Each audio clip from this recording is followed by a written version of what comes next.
Olha só para vocês terem uma ideia de como as coisas são, na verdade, de como o ridículo é, né? O pessoal do bolsonarismo, especialmente ali Eduardo Girão e o Jorge Seife, eles requeriram uma audiência, uma reunião para discutir a prisão, para discutir ali os bichinhos que estavam lá no quebra-quebra no 8 de janeiro.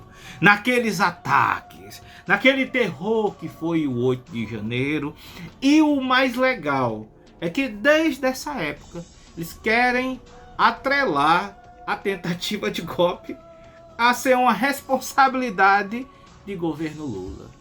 Que é como se fosse assim: você tem sua casa, e se um ladrão entra na sua casa, quebra a sua casa, caga dentro das panelas e bota dentro da sua geladeira, tô dizendo que isso aconteceu com a minha irmã.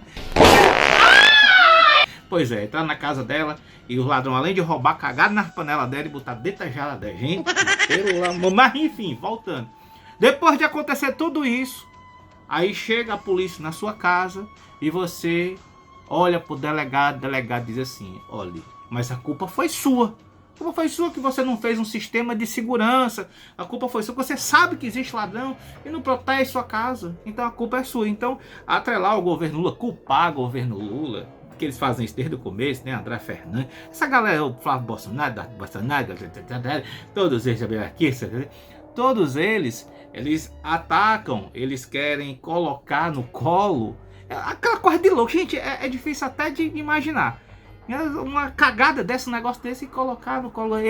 Não, vamos pedir uma CPI, fica aí que foi um tiro no pé, rolou a CPI, CPMI. Então, ao mesmo tempo que eles atacam o governo de Lula, dizendo que a culpa do que aconteceu no dia 8, daquele quebra-quebra, é de governo Lula, eles convocam uma audiência, uma reunião, para saber como, discutir como estão os baderneiros, os vândalos, os golpistas, se eles estão bem.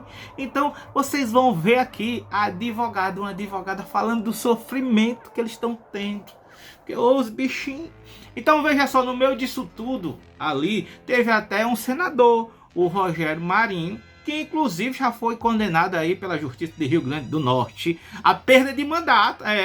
E por quê, Jota? Porque aí ele teve aí ação de supostos funcionários, cargos, na verdade, fantasma na Câmara Municipal de Natal, quando ele foi vereador entre os anos de 2001 a 2003 e nos anos de 2005 a 2007. A decisão foi até do juiz Bruno Montenegro, pois esse senador estava lá chorando pelos golpistas, pelas situações que está passando cada golpista. Naquele momento de choro, ele teve até que ser consolado pelo senador, o Magno Malta, e pelo seu pai, o ex-senador Valério Djalma. Olha só isso. Obrigado, senador Girão, obrigado pelas palavras generosas que Vossa Excelência profere nesse momento. Eu até...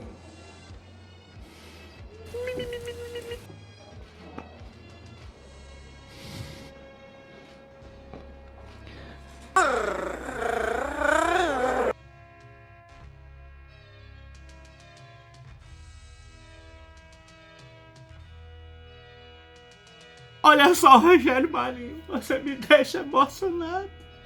Agora vocês vão ficar mais emocionados. Agora eu tenho certeza que vocês vão ficar emocionados.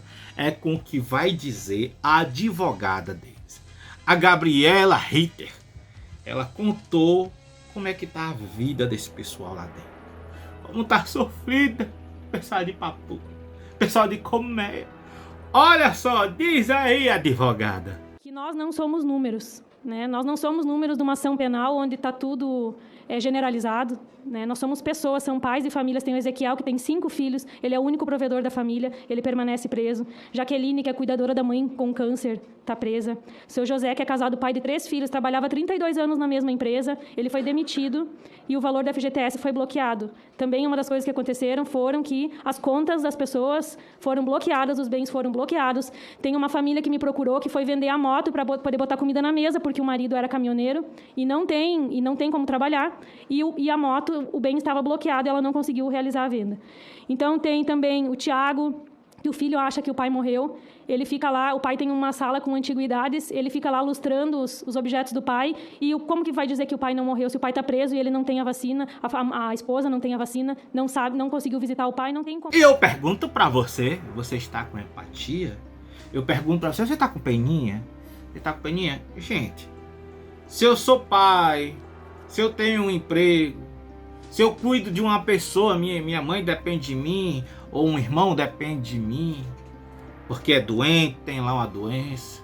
Como é que você sai de sua casa e vai bater em Brasília, em ônibus? Aí, tá muito bom, né? Tá comendo churrasco, tá ali beijando, cagando na frente de portel e tal.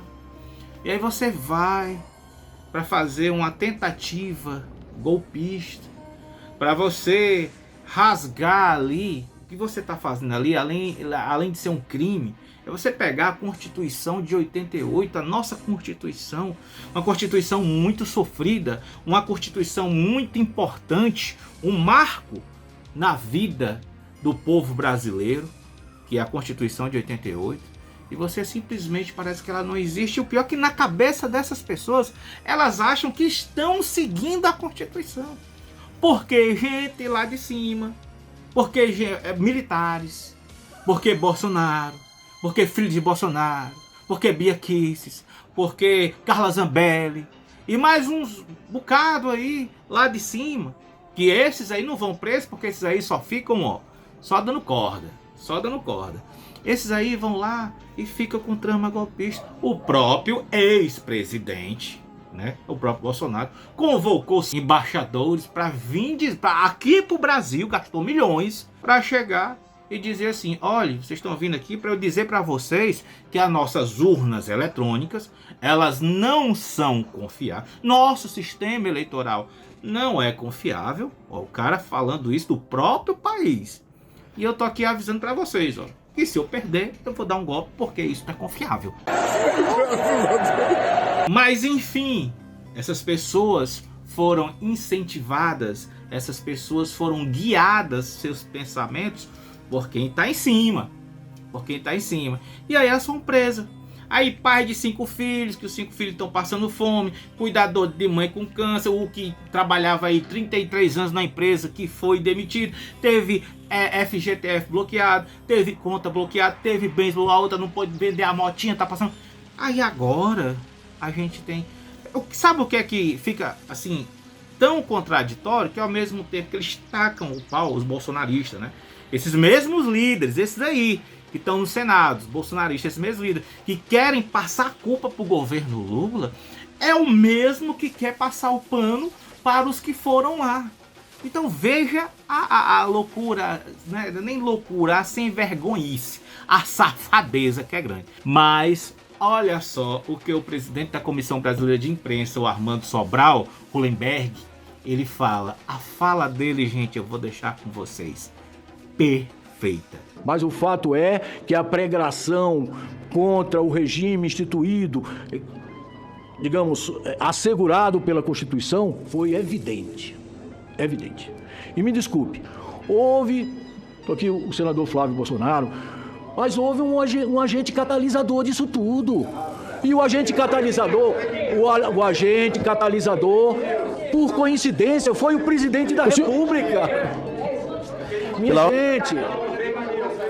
Minha gente, o agente catalisador foi o presidente da República. Por quê? O presidente da República convocou 120 embaixadores. Quando o presidente, está agora sendo julgado pelo Tribunal Superior Eleitoral, quando o presidente convocou 120 embaixadores para desqualificar o sistema eleitoral brasileiro, não, isso é papel, desculpem, minha gente, vocês são patriotas, mas eu também sou. Eu também sou patriota. Só um minutinho. Eu, como cidadão brasileiro, sou patriota. Vamos deixar ele falar. Gente, eu, vamos... como cidadão brasileiro, sou patriota. Minha gente, Continue. basta ver as redes sociais antes, durante e depois do 8 de janeiro. As coisas sendo insufladas. Basta ver, eu queria que o general Mourão estivesse aqui. Como é que o exército brasileiro fica complacente com aquele acampamento, sem sentido nenhum do ponto de vista das Forças Armadas brasileiras? Calma, deixa eu comentar o seguinte. Não houve nada na história política brasileira... Gente, só um minuto. Tão grave como essa a lançar o golpe militar de 64. Como é que foi tudo articulado, combinado? Aqui a companheira aqui, a senhora Gabriela, apresentou 5 ou 6 imagens. Eu poderia apresentar 1000 imagens que estão na rede social. Eu podia apresentar 1000 depoimentos da turma que depredou, orgulhosa, de dizer, estamos aqui, vamos conquistar o poder. Vocês não podem se manifestar. O Supremo Tribunal Federal, minha gente, e achar que isso não houve uma tentativa. Nós temos um magistrado aqui. Mas é o seguinte, olha, agora é o seguinte, quem escolheu o Supremo Tribunal Federal, os ministros, foi a partir das regras constantes da Constituição Federal, foi o Senado Federal. Então essa história de pregar o fim do Supremo, tem grande parte desses depoimentos que estão constando aí na rede social já pregava isso. Então eu estou aqui também como cidadão, como jornalista aposentado, como ex-funcionário do Senado Federal, como representante da gloriosa Associação Brasileira de Imprensa, para dizer, minha gente, a democracia, ela tem um alicerce. Um cidadão, um voto. Um cidadão, um voto. E o voto do negro vale o mesmo que o branco. Do evangélico vale o mesmo que o católico. E assim por diante. Então, e o que é que nós precisamos na democracia? Liberdade de organização partidária, liberdade de expressão e transparência. Isso aí. A nossa democracia, ela ainda é imperfeita. Por quê? Por que ela é imperfeita? Porque os brasileiros ainda não têm as oportunidades que deveriam ter. Educação de qualidade para todo mundo, saúde de qualidade para todo mundo, porque nós temos essa desigualdade. Estamos aqui discutindo isso quando tem 23, segundo a ONU, 23, segundo outras fontes, 33 milhões de brasileiros passando fome. E aqui nós estamos discutindo, não, é a democracia que tem que ser aprofundada. E quando se fala em democracia, se fala inclusive, conforme a Constituição Federal de 88, em independência e autonomia dos poderes. Então, o processo está aí. O deputado aqui, gaúcho, que estava aqui, que se colocou como da Polícia Federal, desqualificou a Polícia Federal. É a Polícia Federal que está investigando.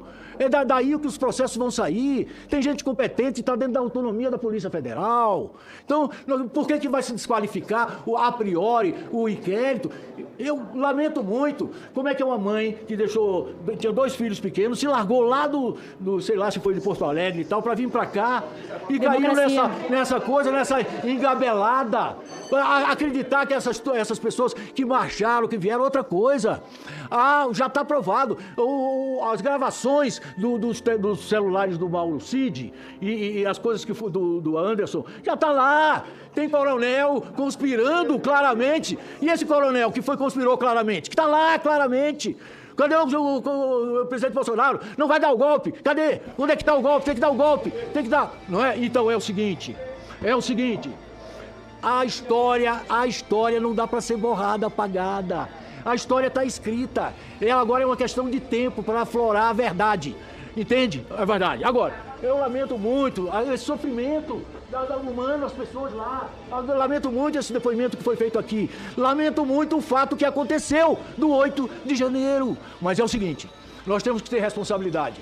É a Constituição brasileira que está em jogo. É o regime democrático que está em jogo. E nós temos que zelar quem é de bem.